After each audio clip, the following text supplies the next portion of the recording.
अस्सलाम वालेकुम नाजरीन, आप देख रहे हैं KTV HD न्यूज़ और मैं हूं आपके साथ नीलम नवाब। आइए चलते हैं आज की इलाकाई खबरों की तरफ।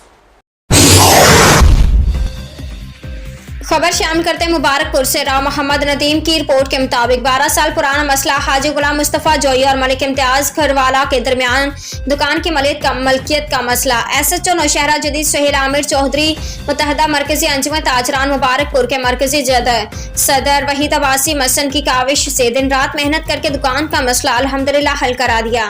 शुक्र अल्हम्दुलिल्लाह, दोनों फरीकैन मुतमईन हुए और बहुत सारी दुआएं दी। अपने शहर के खिदमत मुत्तहदा अंजुमन ताजरान के फर्ज में शामिल हैं। लोगों की बातों की परवाह नहीं, जो करते हैं अल्लाह की रजा की खातिर खिदमत करते हैं।